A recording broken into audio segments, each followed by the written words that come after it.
கர்த்தருக்கு ஸ்தோத்திரம். கர்த்தராகிய இயேசு கிறிஸ்துவின் இன்ப நாமத்தில் இனிய வாழ்த்துக்கள்.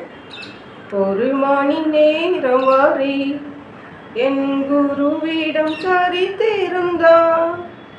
பல அற்புத காரியங்கள் நடக்கும், யாவும் அருமையாக இருக்கும். பல அற்புத காரியங்கள் நடக்கும், யாவும் அருமையாக இருக்கும். முழங்காலை முடக்கும் போது யான் முழுவதும் தளர்ந்திருந்தும், ஜெபித்தெழும்பும் போது பலன் அடைந்திடுவேன், அதை அறிந்ததால் சோர்ந்து விடேன். ஜெபித்தெழும்பும் போது பலன் அடைந்திடுவேன், அதை அறிந்ததால் சோர்ந்து விடேன். ஒரு மணி நேரம் வரை என் குருவிடம் தரித்திருந்தார். பல அற்புத காரியங்கள் நடக்கும், யாவும் அருமையாக இருக்கும். பல அற்புத காரியங்கள் நடக்கும், யாவும் அருமையாக இருக்கும். இன்றைக்கு இந்த பெண்களின் நிகழ்ச்சியின் தியானத்திற்காக ஜெபித்த பொழுது தேவன் தந்த வசனம் எஸ்தர் எழுதின புஸ்தகம் 4ஆம் அதிகாரம் 16ஆம் வசனம். நீர் போய் சூசானில் இருக்கிற யூதரை எல்லாம் கூடி வர செய்து 3 நாள் அல்லும் பகலும் புசியாமலும் குடியாமலும் இருந்து எனக்காக உபவாசம் பண்ணுங்கள், நானும் என் தாதிமாரும் உபவாசம் பண்ணுவோம்.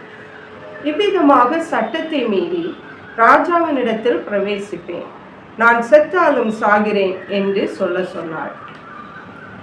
நம்முடைய கர்த்தராகிய இயேசு கிறிஸ்து நம்முடைய ஜெபங்களுக்கு பதில் தந்து நம்மை பாதுகாத்து ஆசீர்வதித்து விடுவித்து நடத்த வல்லமையுள்ளவராய் இருக்கிறார்.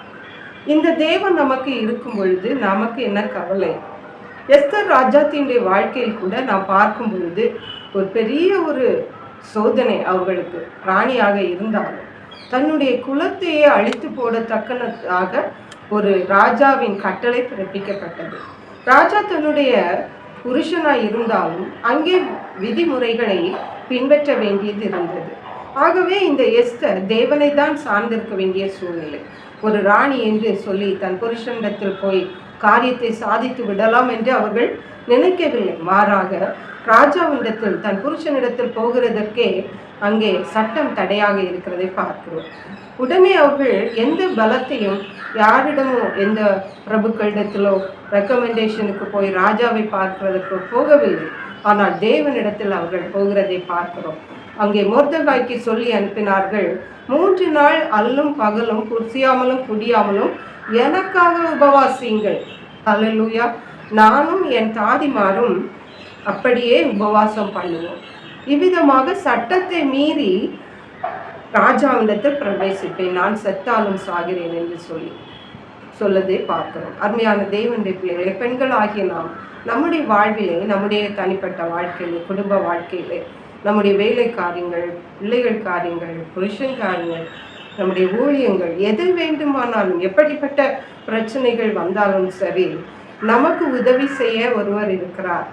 அவரிடத்தில் நாம் போவோமானால் நிச்சயமாகவே இந்த தேவன் நம்மை விடுவித்து ஆசீர்வதித்து நம்மை காப்பாற்ற வல்லமையுள்ள தேவன். ஹல்லேலூயா. ஆகவே இந்த நாட்களிலே நாம் வேற யாரையும் தேடி போக வேண்டியதில்லை, அல்லது நம்முடைய சூழ்நிலை இவ்வளவுதான் என்று முற்றுப்புள்ளி வைக்கவும் தேவையில்லை. நமக்கு ஒரு விடுதலை உண்டு. ஏனென்றால் நாம் ஆராதிக்கிற தேவன் சர்வ வல்லமையுள்ள தேவன். அவர் சொன்னால் சொன்னது தான், அவரால் செய்யக்கூடாத காரியம் ஒன்றுமில்லை. ரூத் எழுதின புஸ்தகத்தில் கூட சாமுவேலின் புஸ்தகத்திலே நாம் வாசிக்கிறோம். சாமுவேல் தீர்க்கதரிசியின் தாயாகிய அன்னாள் அவர்கள் பிள்ளை இல்லாதிருந்த போது சக்களத்தை அவர்களை மிகவும் ஏளனப்படுத்தி அங்கே விஷமப்படுத்தினதை பார்க்கிறோம். 1 சாமுவேல் 1ஆம் அதிகாரம் 6ஆம் வசனம் சொல்லுகிறது. அப்புறமாக அவர்கள் என்ன பண்ணார்கள்? தேவனிடத்தில் போனார்கள். 10ஆம் வசனத்தில் அவள் போய் மனம் கசந்து மிகவும் அழுது கர்த்தரை நோக்கி விண்ணப்பம் பண்ணி, தேவரீர் எனக்கு இறங்கி ஒரு ஆண் பிள்ளை கொடுத்தால் அவன் உயிர் உள்ள நாளெல்லாம் உமக்கு ஊழியம் செய்வான் என்று சொல்லி அங்கே பொருத்தனை பண்ணுகிறதை பார்க்கிறோம். அருமையான தேவனுடைய பிள்ளைகளே, பெண்களாகிய நாம் நமக்கு என்ன குறை இருந்தாலும் சரி, குழந்தை இல்லையா அல்லது வேற ஏதோ ஒரு காரியம், ஏனென்றால் பெண்களாகிய நாம் நம்முடைய குடும்பத்தில் மிகவும் பொறுப்புள்ள இடத்திலே தேவன் வைத்திருக்கிறார். ஆகவே நாம் இந்த நாட்களிலே நமக்காக, நம்முடைய குடும்பங்களுக்காக, நம்முடைய தேவைகளுக்காக நாம் ஜெபிக்கிறவர்களாய் காணப்பட வேண்டும். பக்தன் பாடினது போல 1 மணி நேரம் தேவனுடைய சமூகத்திலே நாம் அமர்ந்து காத்திருந்தால் பல அற்புத காரியங்கள் நடக்கும். எல்லாம் அருமையாக இருக்கும். முழங்கால முடக்கும் பொழுது சோர்ந்து இருக்கலாம், ஆனால் எழும்பும் போது பலனடைந்து இருக்கும்.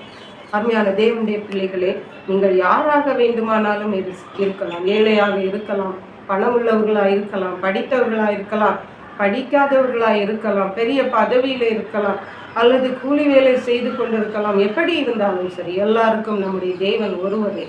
அவரிடத்தில் நம்முடைய காரியங்களை கொண்டு வரும் பொழுது நிச்சயமாகவே தேவன் நமக்கு பல அற்புதங்களை செய்வார். ஹல்லேலூயா.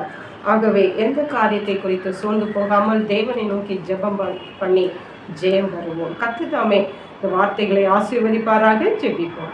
எங்களை கிருபையா நேசித்து பாதுகாத்து வழி நடத்துகிற எங்கள் அன்பின் தகப்பனே, ஆசீர்வதிக்கப்பட்ட இந்த பெண்களின் நிகழ்ச்சிக்காக நன்றி. இந்த நாளிலும் நாங்கள் எந்த சூழ்நிலையிலும் சோர்ந்து போகாதபடி எஸ்தரை போல, அண்ணாவை போல கர்த்தருடைய சமூகத்திலே காத்திருந்து ஜெபித்து நாங்கள் தேவனிடத்திலிருந்து அற்புதங்களை அதிசயங்களையும் பெற்று அனுபவிக்க தேவன் கிருபை தந்து வழி நடத்த வேண்டுமா ஜெபிக்கிறோம். நன்றி பரிசுத்த ஆவியானவரே, துதிகன மகிமை மக்கை செலுத்துகிறோம். மீட்பர் இரட்சகருமாகிய இயேசு கிறிஸ்துவின் இன்ப நாமத்தில் ஜெபிக்கிறோம் எங்கள் அன்புள்ள பரமபிதாவே. ஆமென். God bless you.